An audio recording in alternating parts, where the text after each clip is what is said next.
In the spring of 1453, the greatest city in the Christian world fell in a single night.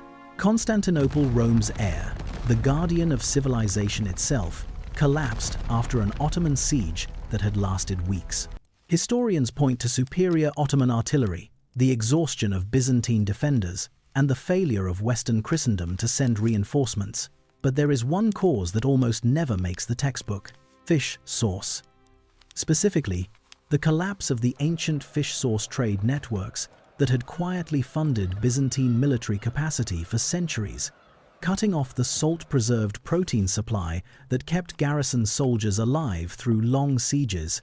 Today, you can buy a bottle of it for about $3 at any Asian grocery store, and most people walk right past it without a second glance. So, how did a liquid, made from rotting fish, become the invisible thread running through every major civilization, from Rome to Saigon? And why did the people who controlled it control the world?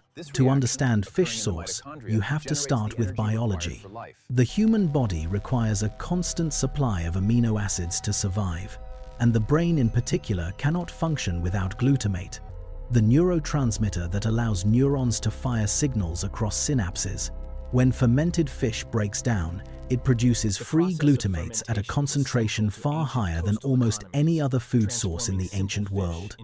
Your muscles need protein to rebuild after exertion. Your immune system needs amino acids to produce antibodies. Your gut needs them to maintain the intestinal lining that keeps pathogens out of your bloodstream. Without adequate protein, your body begins to cannibalize itself. Muscles waste. Wounds stop healing. Soldiers become useless within weeks. This is not a slow decline. Severe protein deficiency can incapacitate an army in a matter of days on campaign, faster than any enemy weapon: music. And here is the part that most people never consider. Fish sauce does not just deliver protein. It delivers salt and protein simultaneously, in a preserved liquid form that could survive months of transport in clay amphorae without refrigeration. There was no other substance in the ancient world that did all three of those things at once. Tuna, one of the primary fish used in Roman fish sauce production, migrates in enormous schools through the Mediterranean and the waters off Southeast Asia in patterns so predictable that fishing communities map them across generations. The Roman naturalist Pliny the Elder recorded that locals along the Black Sea coast could watch for specific birds circling offshore as a reliable signal that the tuna were running. Humans learned to read the ocean like a calendar, and fish sauce was the way they stored what the ocean gave them. Some of the earliest confirmed evidence of fermented fish sauce production comes from a site in what is now Vietnam, in the coastal fishing settlements around the Gulf of Tonkin, where ceramic vessels showing characteristic protein residue consistent with fish fermentation have been dated to roughly 3,000 years before the Common Era. That makes organized fish sauce production older than the founding of Rome by nearly 2,000 years. But the practice was not limited to Southeast Asia. On the other side of the world, at the ancient Phoenician port city of Carthage on the coast of North Africa, archaeologists have uncovered industrial-scale fish salting facilities from around the same period, enormous stone tanks, some holding thousands of liters, arranged in rows near the harbor, still bearing chemical traces of fermented anchovy and mackerel. These were not household operations. These were factories. These were not casual activities. Coastal communities organized their entire economic lives around the production season, and the earliest long-distance trade networks in both the Mediterranean and the South China Sea appear to have been structured specifically to move fermented fish products from places that produced them to inland populations that could not. But producing fish sauce is one thing. Producing it at industrial scale, storing it in amphorae that could survive a sea voyage of 6 months, labeling it by grade and origin, and taxing it at the docks that required something else entirely. It required bureaucracy. And the people who built the bureaucracy noticed something. The communities that controlled the fish sauce supply controlled the food security of everyone who depended on them. And that was a power worth keeping. While experimenting with fish fermentation at scale in the Mekong Delta, Early Vietnamese processors discovered that the liquid runoff from fish buried in salt and left in sealed clay vessels possessed a shelf life measured in years, not weeks, and that its flavor-concentrating properties meant a few drops could transform a meal of plain rice into something nutritionally and palatably satisfying. They had, without intending to, invented one of the most efficient food preservation and flavoring technologies in human history. And the governments of the region were paying close attention.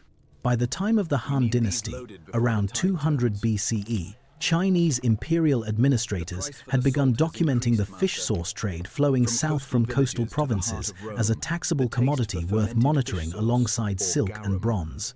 But it was the Roman Empire that turned fish sauce into something closer to an obsession.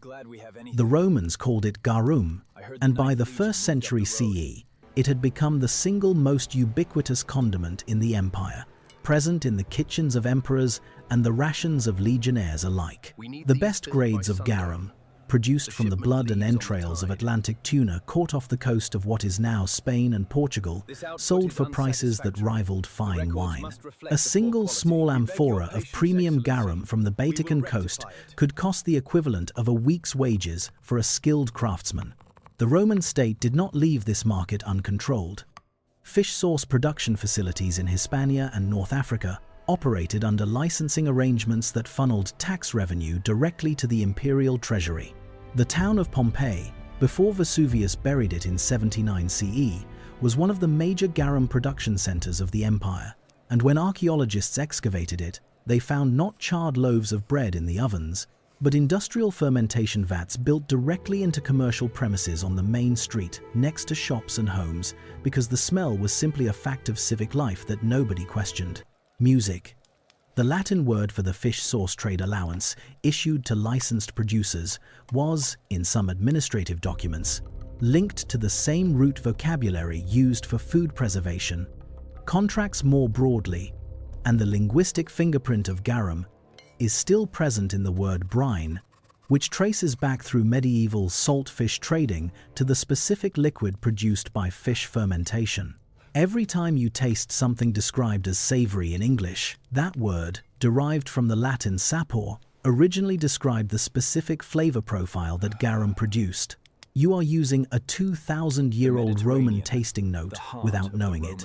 And garum was not merely a flavoring. There is documented evidence, preserved in the writings of the Roman military physician Galen, that garum was prescribed medicinally used to treat intestinal disorders, applied to infected wounds as an antiseptic, and administered to soldiers showing signs of protein deficiency during extended campaigns. It was simultaneously food, medicine, and currency. The empire was built on it in a way that the word condiment does not begin to capture. While Rome was managing its Mediterranean garum empire, an entirely separate but structurally identical trade network was forming across Southeast Asia, along one of the most logistically difficult routes on Earth. The river systems and monsoon coast roads connecting the inland kingdoms of what is now Cambodia, Laos, and Thailand to the fishing communities of the Vietnamese and Thai coasts. A single trading expedition along the upper Mekong River in the wet season could take months, navigating rapids, portaging around waterfalls, and moving through territories controlled by a dozen competing chiefdoms. The fish sauce traveling this route was produced primarily from anchovies, small, oily, abundant fish that ran in massive schools through the Gulf of Thailand and the waters off the Vietnamese coast during specific months of the year. The processing was labor-intensive and time-specific. The fish had to be layered with sea salt within hours of the catch, packed into sealed vessels, and left to ferment for anywhere from 6 months to 3 years, depending on the grade required. A first-press sauce, drawn from the top of the vessel after 12 months, commanded a price at inland markets that could be 5 to 8 times the cost of the raw fish that produced it. Fish sauce was exchanged for rice, spices, and forest products. Not metaphorically, literally, traders from highland communities who controlled pepper and cardamom would travel to coast roads specifically to acquire fish sauce because it was the only way to make a diet of plain grain, nutritionally complete enough to survive a dry season. The Chinese traveler and diplomat Zhou Daguan, who visited the Khmer capital of Angkor Thom in 1296 CE and left one of the only surviving eyewitness accounts of the city at its height, noted that fermented fish products were present at every level of Khmer society, from royal kitchens to the market stalls lining the canals. He described the smell of the city's fish processing areas as overwhelming to a newcomer but invisible to its residents, who had grown up with it as simply the smell of food. The Khmer Empire's ability to maintain a population large enough to build Angkor Wat, a construction project requiring an estimated 300,000 workers over decades, depended in part on a fish source supply chain that historians are only beginning to map in detail. Jayavarman VII, the greatest of the Khmer kings, controlled the fish source trade routes along the Tonle Sap Lake system the way European medieval kings controlled salt roads. And this is where fish source starts doing something that changes the military calculation entirely. The clearest evidence of what happens when a fish source supply collapses comes not from ancient history, but from the American Civil War, where a structurally identical crisis played out with a different condiment, but the lesson was already written. In Southeast Asia, the more direct case comes from the Japanese occupation of Vietnam, Laos, and Cambodia between 1940 and 1945. The Japanese military administration, focused on extracting rice and rubber from occupied territories, disrupted the coastal fishing networks that supplied the inland fish source trade by requisitioning boats, restricting coastal movement, and redirecting salt supplies to military use. Before the occupation, a litre of nuoc mam Vietnamese fish sauce cost roughly the equivalent of a day's rice ration for a laboring family. By 1943, in the inland provinces of central Vietnam, fish sauce had effectively disappeared from markets entirely, with the price of available substitutes rising to 15 or 20 times pre-occupation levels. What replaced it was nothing. Families in the Central Highlands and the Red River Delta began presenting with protein deficiency symptoms, the same cascade of muscle wasting, immune failure, and wound infection that had made Roman military physicians catalogue garum as a medical necessity 2,000 years earlier. Vietnamese resistance organizers in 1944 and 1945 documented the collapse of fish source supply as a direct contributing factor to the famine that killed between 400,000 and 2 million people in northern fish use. Vietnam in that period, a famine caused not only by Japanese rice extraction, but by the simultaneous destruction of the protein supply chain that fish sauce had represented for 3 millennia. The Viet Minh understood this. They made restoration of the coastal fishing and fish sauce trade a specific political promise in their 1945 independence proclamation. Ho Chi Minh was not making a culinary pledge. He was promising to restore the nutritional infrastructure of the country. Some historians now argue that the disruption of the fish source economy did as much to radicalize rural Vietnamese toward the independence movement as any political ideology, because it made the cost of colonial occupation legible in the most immediate possible way, in the bodies of people who were hungry. Ho Chi Minh understood this. He understood that fish sauce was not just a condiment, but a symbol. Every family in Vietnam produced it or bought it or depended on someone who did. Every meal in the country touched it in some way. And the Japanese disruption of it, followed by French attempts to control and tax the reconstituted post-war trade, made its restoration a political act so obvious it required no explanation to any Vietnamese person alive in Defagol, 1945. On September 2, 1945, standing in Ba Dinh Square in Hanoi before a crowd that had gathered from every province in the country, Ho Chi Minh read the Vietnamese Declaration of Independence. He began by quoting Thomas Jefferson. But the people who had walked hundreds of miles to stand in that square were not thinking about Jefferson. They were thinking about the fish sauce that had not been in their kitchens for 5 years. Music, pause. It was a declaration, almost absurdly procedural in its language, but it carried the entire weight of a nutritional and cultural dispossession that went back not 5 years but 500 to the first Portuguese and then French colonial interventions that had attempted to tax, regulate, and ultimately control the fish sauce trade along the Vietnamese coast.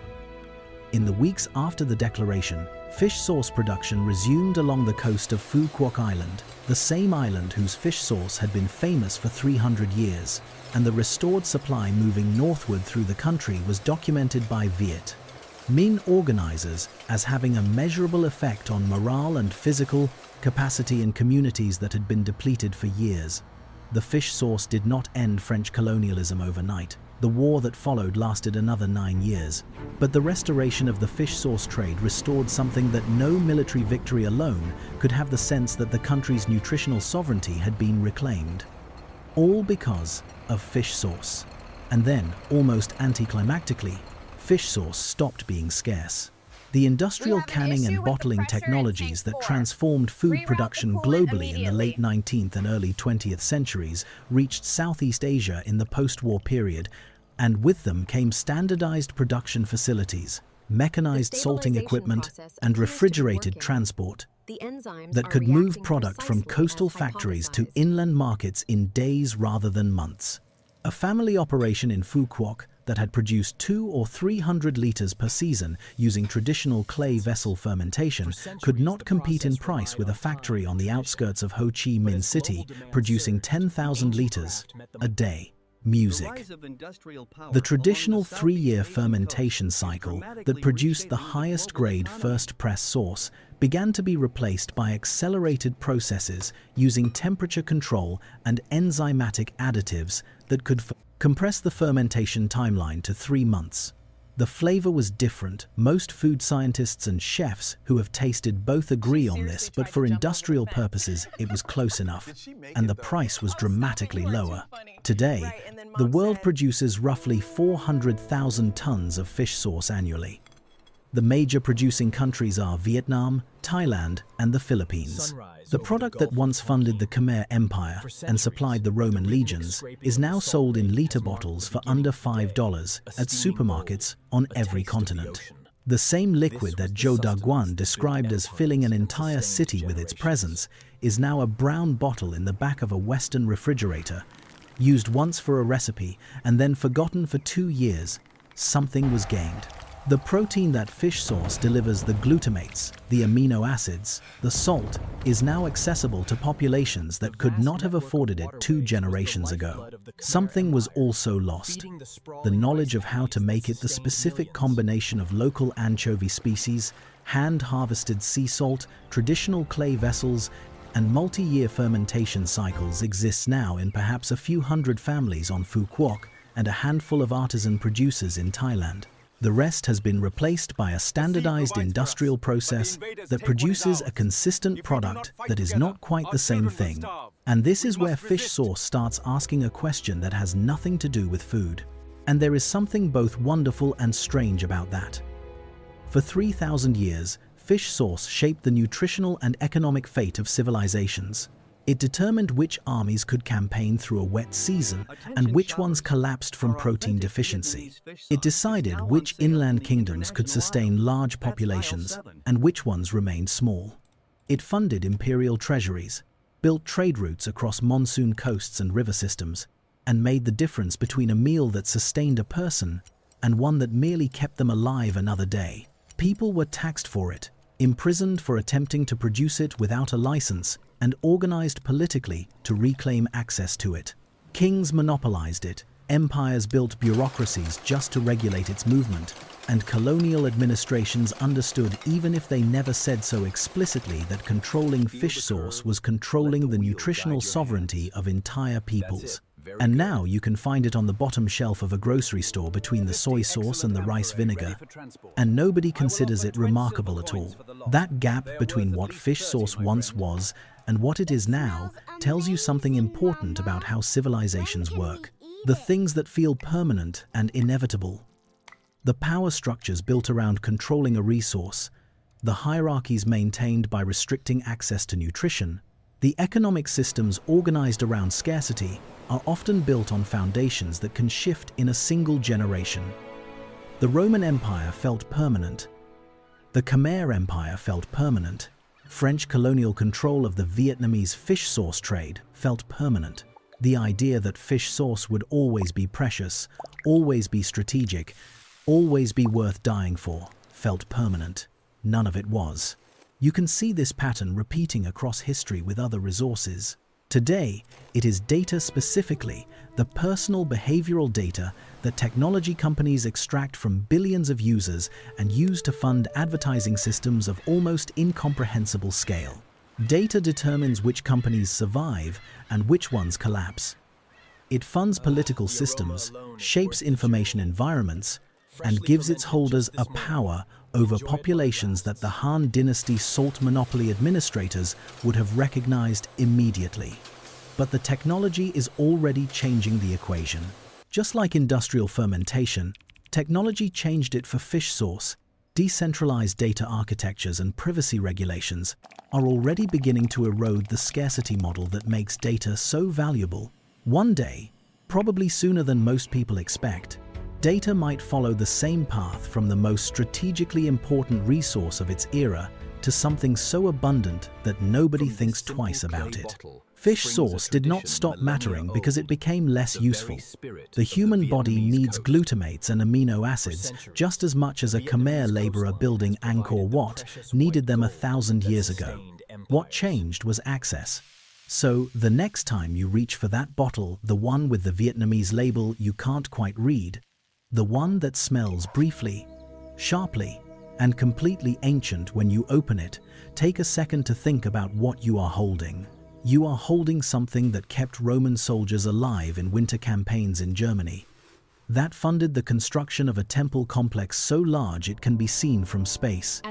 That made a famine political. That made an independence movement nutritional before it was ideological. A liquid pressed from fish buried in salt, left in the dark for a year, and poured into the smallest possible corner of your dinner. Everything that ever mattered about it, the trade routes, the wars, the declarations, the empires compressed into a few drops that dissolve into the food and disappear. Music. If you found this surprising, hit that subscribe button and leave a comment telling us which part of fish sauce's history surprised you the most. We have plenty more stories like this one coming, so make sure you do not miss them.